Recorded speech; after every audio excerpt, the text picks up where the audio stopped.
যারা চায়নাতে আসবেন তারা অবশ্যই সি বিচ ঘোরার ট্রাই করবেন, যেখানে আপনাদের আশেপাশে সিটিতে যদি সি বিচ থাকে বা অন্য কোথাও সি বিচ থাকে। আর চায়নাতে ঘুরতে গেলে অবশ্যই আপনার চাইনিজ ল্যাঙ্গুয়েজ লাগবে। চাইনিজ ল্যাঙ্গুয়েজ ছাড়া আপনি বাইরে এক পাও চলতে পারবেন না। যদি আপনার সিম কার্ড থাকে তাহলে হয়তো সামটাইমস আপনি গুগল ট্রান্সলেটর বা আদার্স ট্রান্সলেটর ইউজ করতে পারেন। তো তাছাড়া আসলে চায়নাতে ঘোরা ইম্পসিবল। চায়না, জাপান, কোরিয়া এই ধরনের যেখানে ভাষাভাষীর সমস্যা আছে সেই সব দেশে অবশ্যই ঘোরাটা একটু কঠিন। তো আমাদের মোটামুটি একটু চাইনিজ আছে যেগুলোতে আসলে চলা সম্ভব, তো সেইগুলো নিয়েই ঘুরতে পেরেছিলাম। আর জায়গাগুলো এত সুন্দর ছিল, আমাদের কল্পনারও বাইরে ছিল যে এখানে গিয়ে এমন সুন্দর জায়গা আমরা দেখতে পাবো, এমন সুন্দর জায়গা আমরা উপভোগ করতে পারবো। যেহেতু জাস্ট আপনাকে একটু স্মার্ট হতে হবে যে কীভাবে ওইখানে যাওয়ার আগে অবশ্যই সেই বিষয় নিয়ে একটু স্টাডি করতে হবে, ওখানে কোথায় সুন্দর সুন্দর জায়গা আছে এবং কীভাবে যাওয়া যায়। যদি ভিডিও থাকে তাহলে তো অবশ্যই ভালো, না হলে একটু গুগল করতে হবে এবং চোখ বন্ধ করে তারপরে ব্যাগ নিয়ে বেরোয় পড়তে হবে, দেন তারপরে যাওয়া হবে। তো তারই আমরা 3 জন মিলে একটা প্ল্যান ছিল পাশের সি বিচে ঘুরতে যাব। এবং ইভেন আমি আমি কাজ করতেছি, ট্রাভেল এজেন্সি হিসাবে কাজ করতেছি। তো এখান থেকে আমাদের এজেন্সি থেকে আপনার ভিসা থেকে শুরু করে এভরিথিং সব সার্ভিস দিয়ে থাকে। এটা চায়নার একটা ট্রাভেল এজেন্সি, চায়নাতেই। তো আমি সাইড হিসেবে ওই চাকরিটাও করতেছি এখানে। আমার বস হলো চাইনিজ এবং বসের যে কলিগ বা সব কিছু এভরিথিং চাইনিজ। তারা সকল ধরনের সার্ভিস, যেমন ধরনের আপনার হোটেল সার্ভিস, তারপরে গাড়ি সার্ভিস, তারপরে এভরিথিং সব কিছু মিলাই তারা কাজ করে। তো এখন আমার ব্লগটা শুরু করতেছি। আর এটা ছিল প্রথম আমাদের একটা জার্নি, যেটা ছিল আপনার সি বিচ। প্রথম উদ্দেশ্য ছিল সি বিচ, সেই উদ্দেশ্যের বাইরে বেরোনো। আমাদের হোটেল যেখানে নিয়েছিলাম, হোটেল থেকে নিচে এইভাবে সিঁড়ি দিয়ে নামতে হবে। সিঁড়ি বলতে কি, এটা একটা পাহাড়ি। তো পাহাড়ে কীভাবে সিঁড়ি করা দেখুন, একটু চারিদিকে মাটি আছে, কিন্তু তারপরেও একটু ভিজা বা বৃষ্টি হয়েছিল 2 দিন আগে, এই কারণে সিঁড়িগুলো একটু ভিজা। তো তারপরে সাবধানে নামা লাগতেছে। আর এত সুন্দর জায়গা আমাদের হোটেলটা ছিল। কোন দিকে নিয়ে আসছে, আমাদের কি সঠিক দিকে নিচ্ছে? এবং এখানে আসতে গেলে কিন্তু অবশ্যই আপনাকে একটু জানতে হবে, উল্টা দেখা যাচ্ছে, মানে টাইম নিয়ে আসতে হবে। কারণ আপনাকে প্রথম যে সিটি স্টেশনে নামাই দিবে, ওখান থেকে আপনি যে লোকেশন ধরে যেখানে আসবেন সেটা তো ফার্স্ট থাকতে হবে, যেটা দেখতে ছোট একটা পুকুরের মতো হইতে পারে। কিন্তু আপনি দেখে প্রথমে হতাশ হয়ে যাবেন না যে এটাই কি শেষ, কিন্তু না, আসলে এটা শেষ না। তো আপনাকে ওইখান থেকে একটা হ্যালো বাইক নিতে হবে, যেটা আপনি ভিডিও শুরুতে দেখছিলেন। যদি হ্যালো বাইক বা যে কোনো বাইক নিতে পারেন, বা বাসেও আসতে পারেন। বাস হলো 6 নম্বর বাসটা হলো আপনার সিটি থেকে একদম ডাইরেক্ট সি বিচে আসে। তো 6 নম্বর বাস ধরে আসতে পারেন, মাত্র 2 RMB। তো আমাদের ইন্টারন্যাশনাল দেখে তারা আর কি কোনো টাকা নিছিল না একবার। তো আপনি চাইলে হ্যালো বাইকও নিতে পারেন। হ্যালো বাইকে করে আসবেন প্রায় 10 কিলোমিটার মতো। আসার পরে আপনি এখানে এসে সুন্দর হোটেল পাবেন বা অন্য রিসোর্ট পাবেন, যেটা মনে চাই, যেটা আপনার সাধ্যের মধ্যে চাই। তো সেইভাবে নিয়ে নেবেন। নেওয়ার পরে দেন আপনি এখানে ঘুরতে বেরোন, একদম সময় দেন সি বিচে। এবং শুধু সি বিচে না, আমি পরবর্তী আরেকটা ভিডিওতে দেখাবো যে এখানে শুধু সি বিচ না, এখানে পাহাড়ের মধ্যে ঘোরাই, পাহাড়ের সাইডে নিয়ে যায়। এখানে একটা গাড়ি আছে। তো এটাও আর কি কোনো কিছু ফ্রি না, কিন্তু আপনি যদি এখানে স্টুডেন্ট হয়ে থাকেন তাহলে স্টুডেন্ট কার্ডটা নিয়ে আসবেন এবং সব জায়গায় আপনার স্টুডেন্ট কার্ডটা শো করবেন। তাহলে হয়তো আপনার টিকিটগুলো হাফ মানে 50% ডিসকাউন্ট পাবেন, যেটা আমরা পাইছি প্রথমবার আসলে ঘুরতে পেরেছি, বা প্রথমবার এটা। তো এটা দেখে প্রথমবার বুঝি নাই, কিন্তু দ্বিতীয়বার যখন টিকিট করতে গেলাম তখন দেখি 50 RMB এবং 525 RMB লেখা আছে। তো আমি মনে করছি এটা হয়তো বাচ্চাদের জন্য, কিন্তু আমি একটা আস্ক করছি যে এটা কি, তখন ওরা বলে শুয়েশাং মানে স্টুডেন্ট ফি হলো 25, মানে 50% ডিসকাউন্ট। তো এটা গেটটা হলো আপনার সি বিচের গেট, অনেক সুন্দর গেট। মানে দেখে এত সুন্দর সাজানো গোছানো পরিবেশ দেখে ভালো লাগে।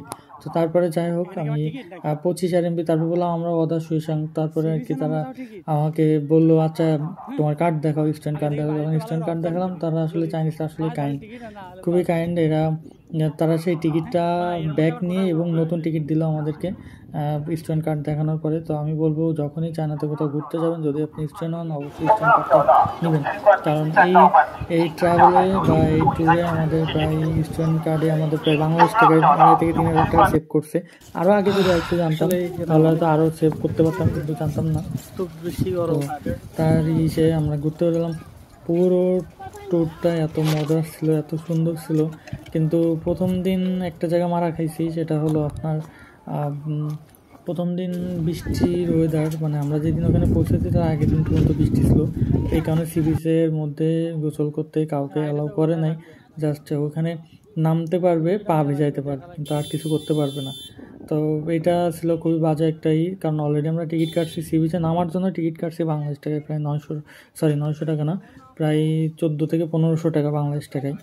তো এখানে 90 টাকা।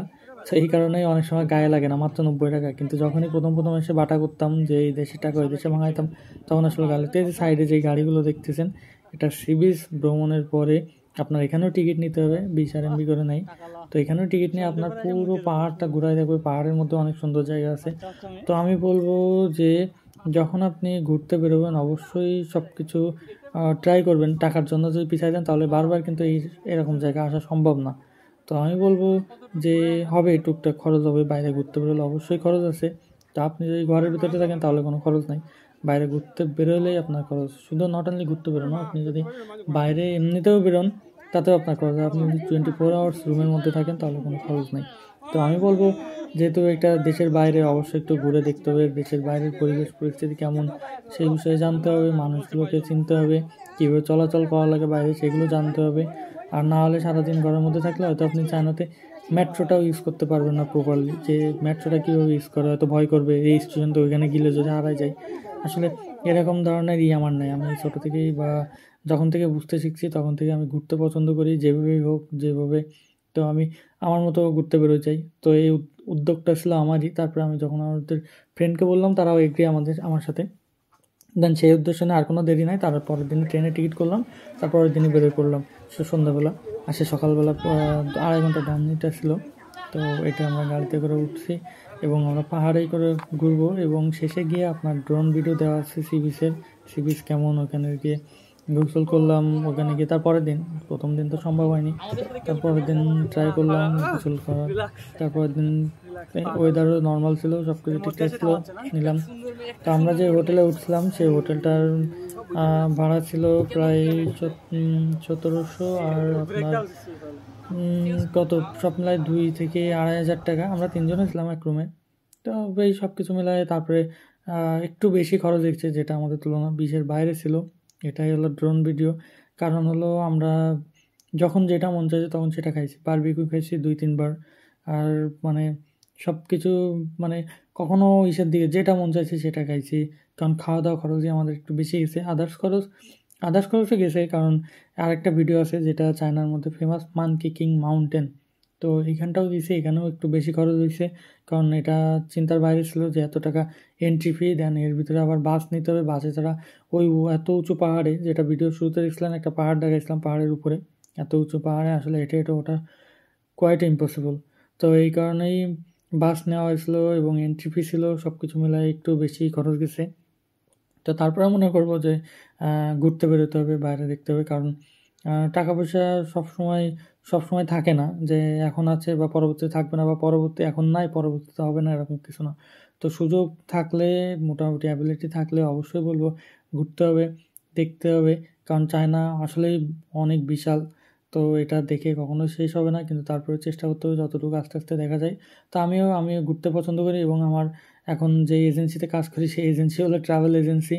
তো সেও এজেন্সি আমাকে সুযোগ দেয় ঘোরার, দেখার, চেনার। যদি না চিনি তাহলে আমি গাইড দেবো কীভাবে। তো আমি ইন্টারন্যাশনাল গাইড হিসেবে কাজ করতেছি। তো যদি কারোর আগ্রহ থাকে চায়নাতে আসার, অবশ্যই মানে টোটাল সব কস্ট কেমন আমি সব কিছু বলতে পারি এখন, কারণ এখন একটা আয়ত্ত চলে আসে কীভাবে কোথায় কত কম খরচে ঘোরা যায়। অলরেডি আমার একটা ট্যুর আছে মনে হয় বেইজিংয়ে। তো বেইজিংয়ের যেমন গ্রেট অল বলে, গ্রেট অলটাও অনেক ফেমাস, 7টা আশ্চর্য ইসের মধ্যে গ্রেট অলটা অনেক ফেমাস।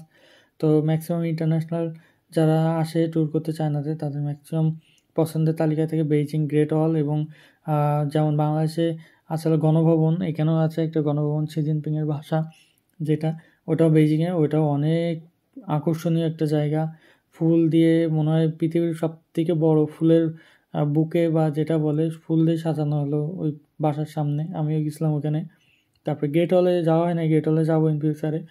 তো সব কিছু মিলে এরকম আমরা বিচাই। এবং স্টাডি নিয়ে যে কথা বলি, আমি স্টাডি নিয়ে সামনে একটা সুন্দর একটা ভিডিও সাজানোর ইচ্ছা আছে, যে কোথায় কেমন খরচ, কীভাবে কী। তো স্টাডি বিষয় নিয়েও কোনো আগ্রহ থাকলে আমিও কিন্তু প্রতি সেমিস্টারে অনেক স্টুডেন্ট নিয়ে আসি চায়নাতে। কারণ আমি এজেন্ট সাজেস্ট করি না, কারণ এজেন্ট অনেকভাবে প্রতারণা করে এবং যারা এজেন্টের মাধ্যমে আসে তারা অবশ্যই দিন শেষে তাদেরকে খারাপই বলে। কারণ এজেন্ট ফাইল আটকায় দিয়ে তারা এবার যেই ভার্সিটি মন চায় সেরকম একটা ভার্সিটি দিয়ে দেয়, তুমি এবার আসলে আসো, না আসলে না আসো।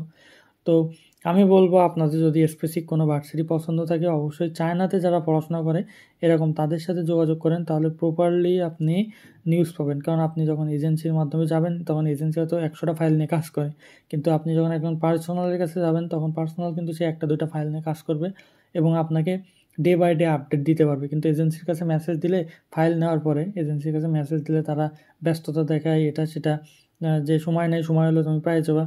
তো আমি এই কারণে সাজেস্ট করব যারা চায়নাতে স্টাডি করতে চায় অবশ্যই তাদের কাছে জিজ্ঞেস করার যে এই ভার্সিটি কেমন, বা এই ভার্সিটির কস্টিং কেমন, বা এটা কোন সিটিতে, এটা অল ডিটেলস আর কি তাদের থেকে পাওয়া যায়। তো সব কিছু মিলাই এই ছিল আমার ভিডিও। সেকেন্ড ভিডিও আছে ওই পাহাড় নিয়ে, পাহাড়ে অনেক মজা করছি, পাহাড়টা অনেক অনেক উঁচু।